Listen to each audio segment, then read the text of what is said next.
Morning నా స్టోరీలో ask me question అని పెట్టినప్పుడు నాకు వచ్చిన చాలా క్వశ్చన్స్ ఏంటి అంటే పురుషాంగం మీద ఉన్న చర్మం గురించి మాట్లాడిన దాన్ని ఫోర్ స్కిన్ అంటారు.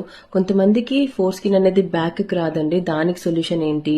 సెక్స్ లో పాల్గొంటున్నప్పుడు లేకపోతే హస్తప్రయోగం చేస్తున్నప్పుడు స్కిన్ డ్రై అయిపోతుంది, రక్తం వచ్చినట్టు పెయిన్ గా ఉంటుంది అన్నారు కదా. ఈ రోజు వాటన్నిటి గురించి మాట్లాడదాం.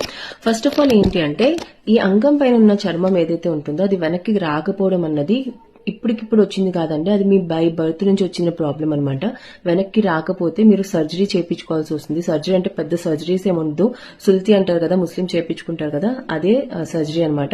డాక్టర్ దగ్గరికి వెళ్తే జస్ట్ 15 to 20 minutes లో సర్జరీ కంప్లీట్ అయిపోతుంది. 1 week లో మీరు సెట్ రైట్ అయిపోతారు.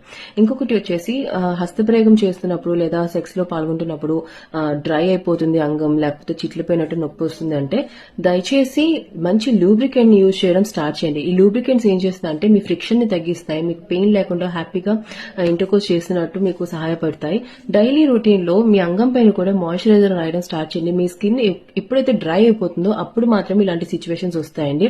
ఇంకొకటి వచ్చేసి పురుషాంగం మీద ఉన్న చర్మం లోపల పార్ట్ ని శుభ్రంగా ఉంచుకోవడం చాలా ఇంపార్టెంట్ అండి. ఓన్లీ సెక్స్ చేస్తున్నప్పుడు బోనర్ వస్తుంది, స్కిన్ వెనక్కి వెళ్తుంది, కానీ దాన్ని ఎప్పుడు కూడా హెల్తీగా ఉంచుకోవాలి. అంటే మీరు స్నానం చేసినప్పుడు, వాష్రూమ్కి వెళ్ళినప్పుడు ప్లెయిన్ వాటర్ తో స్కిన్ అనేది స్కిన్ ని కొంచెం బ్యాక్ లాగి మీకు ఏదైతే మీ అంగం కనిపిస్తుందో దాని అన్నింటినీ కూడా ప్లెయిన్ వాటర్ తో వాష్ చేయండి. హెల్తీగా ఉండండి, హ్యాపీగా ఉండండి. Thank you.